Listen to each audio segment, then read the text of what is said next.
again.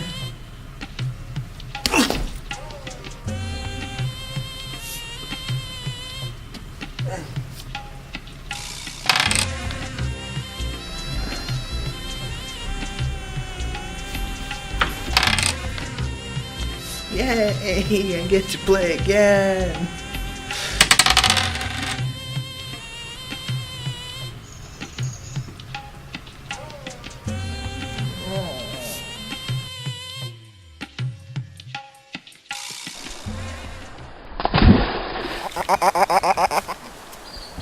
Shui Hazuan, otherwise known as Water Margin, written during the 13th century in China and one of the 4 great classical novels of Chinese literature. You've probably heard of at least one of those 4, Journey to the West. Yeah, the inspiration for Dragon Ball.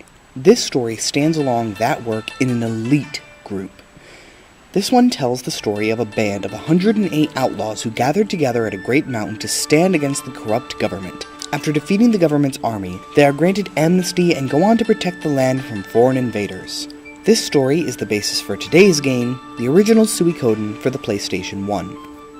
You are Otter. Well, you're you, the main character, whoever you've chosen to name him, so he's Otter. You are the son of the most effective, famous general in the kingdom who has been called to the front lines of a battle.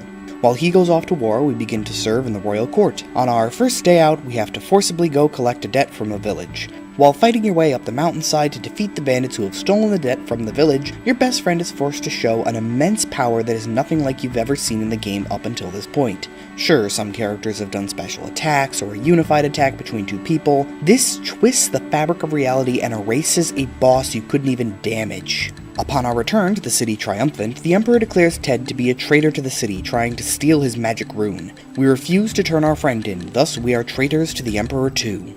We escape the town via the best character in the game. He gets us out of being noticed in an inn because it helps him dodge his bill, then uses our wallet to secretly bribe us out of the town. He'll sneak away, but always turn back up at the exact time that he's needed, and you're never sure what the reason is. Even when you think he's turned you in, they're actually there to try and find the rebel leaders, which you start to hide out with. You pretend they aren't your ally, but you keep helping them more and more until their leader dies. She gives you her earring, asking you to deliver it to someone who it turns out is her brother. He refuses to fight, but is forced to by the Empire, so he joins you instead. You keep the leader's death a secret while becoming the new temporary leader of the rebellion, beginning to gather followers to your new army. Now, at this point in the game, it's both at its strongest and its weakest. You are traveling from place to place, and you can see your army growing, each possible member listed on the tablet of the 108 Stars of Destiny. The idea of growing an army is fascinating and gives natural motivation. You want to see the army grow. You want to build something amazing. But this is also a problem. The game up until now had a focus. You had to run from the Emperor's men to survive. Upon finding a safe place, you had to carry out jobs to help your protectors. Then, you had to deliver the earring. But suddenly the game is trying to feel like it's opening up while remaining very linear. It simply ends up feeling vague and confusing. There was a point in the game where I had no idea what I was supposed to do now. I couldn't get my usual sources of information to cough up anything, so I walked around and talked to every single member of my army up to that point. But there was nothing. I thought maybe, several hours in, the world really was opened up to me. But no, I was supposed to try to leave, at which point I found an elf. Wait, this game has elves? This was literally the first time the concept of elves is even mentioned. Sure, dwarves had been mentioned once or twice, but only in ways that didn't strike one as them actually existing in the world. At most, it felt like they were a myth or had once existed. And having dwarves does not instantly mean that there are elves as well, but lo and behold, there's a pointy-eared elf on our doorstep that it took me several more in-game hours to figure out was a dude, not a chick. Now you're following him to save the elves, a quest at which you completely fail, and the game reaches the mechanic that is the most remembered part of the game, the army battles. People seem to remember this first game in the Suikoden series for this mechanic. You pick magic, charge, or arrow attacks. There's a few subtypes, but it's your army against theirs. Magic is strong against charge attacks, but useless against arrows. Charge defeats arrows with ease, but is useless against magic. Use process of elimination for arrows. Each member of your army forms preset teams of various types, and the level of each member helps determine the strength of that unit. There are some outliers, such as the strategist who buffs up your next charge attack, or thieves who can try to discover what the next attack your opponent will use is.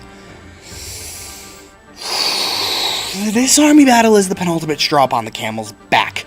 Your army is smaller. No matter what, it's going to be smaller. It's part of the theme. Thus, one mistake leaves your army in a really bad place, unable to actually damage the enemy unless you perfectly select what's coming next. No big deal, right? Just use the thieves. But if they fail, you have a 33% chance to get ahead, and a 67% chance that things will go wrong. If you pick the attack that's useless against their pick, you won't deal any damage and will lose a huge chunk of your army. If you pick the same type of attack, you will still come out the worst because of your army being smaller. But let's say the thief succeeds. You know what to do for one round. Good job, your armies are now almost matched. Now guess again. Guess perfectly the whole time, or else. But hey, the enemy uses the same exact patterns each time, so all you have to do is last as long as you can, write down the order the government uses attacks, and copy it after reloading your save file. So you've used that method to get past the rock, paper, scissors battle. You invade the base to defeat the leader of the government army that killed the elves. There's a holdover enemies, a pretty long boss fight, and then you're facing the other commander. It's one-on-one, mano-a-mano, a complete waste of my time and life, and I'm done with this game. Once again, this battle uses 3 attack patterns: attack, desperate attack, and defend. Defend simply allows you to take less damage. Attack is a basic attack. Desperate attack is 2 basic attacks in a row that has a small chance of failing. None of this matters. There's no way to heal, no way to stop taking damage, and there's less of a chance at getting the right answer than in that stupid dice game I showed at the start. Sure, I could just do it over again, but there's no save point before the entire boss battle and dungeon leading up to it. And that was just the straw that broke the camel's back, because this game is really... it isn't very good. It's not broken or horrible, it's just honestly boring. There are 3 methods of attack: attack, rune, and unite. United attacks aren't all that common, so you pretty much never see them. Rune attacks are really powerful, but have limited uses per rest. Sure, that number increases as you level up, but I still only had 4 uses of my rune total before I gave up. You never know what they do, so I kept trying to use deadly fingertips on a boss, which it had no effect on whatsoever. So most of the time you'll just press attack for turn after turn after turn. That only allows you agency over who gets attacked. You're never really weak. When you enter a new area, a person will be knocked out, but everyone will level up right away and be able to fight again. At least it's easy to resurrect KO'd characters, though. Unlike other RPGs I've played, there's only one type of healing item. While you can't use it in battle, as soon as you're out of battle, the same medicine that you use to keep your health up while during battles wakes your allies right back up. But who knows what any of the other items necessarily do. At first, I thought I had to look at the instruction manual like other older games, but not this time. It has lots of good information, like the rock, paper, scissors of army battles, but in other places, such as the one-on-one battles, it's completely silent. The game also looks surprisingly good to me.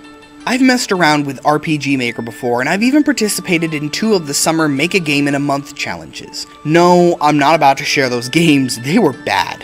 I was actually pretty good with the engine though, so I recognize a lot of the assets, menus, and how parts work.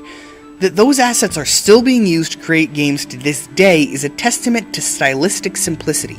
I also like that it's only a 2-button process to give my team free will to all attack as they please. I almost never use that kind of command in other games, but when the only attack is attack, it gets battles done quicker and easier. So if the battles are boring, the backgrounds are good but simplistic, and the heavily touted special battles are essentially just random chance until you either get lucky or give up and cheat, the only thing left is characters and story.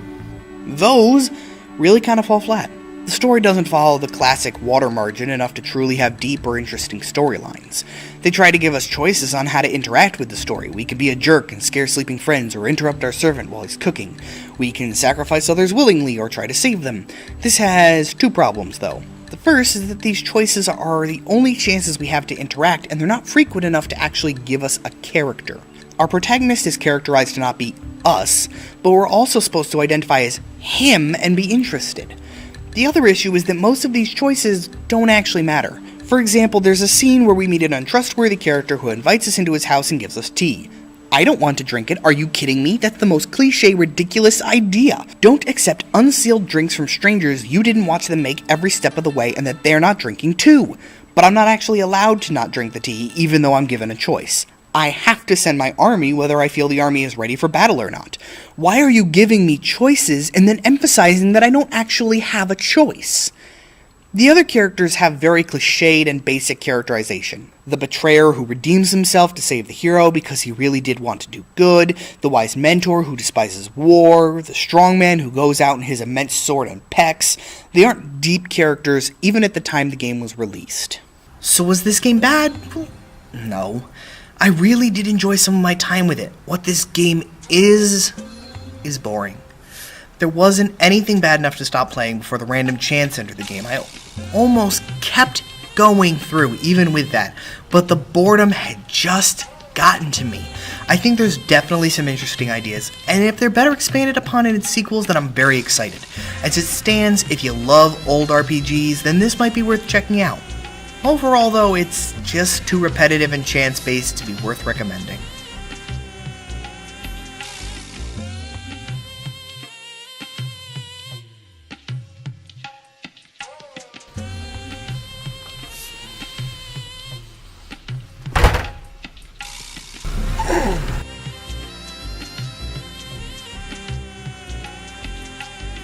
It is really hard to roll dice on camera.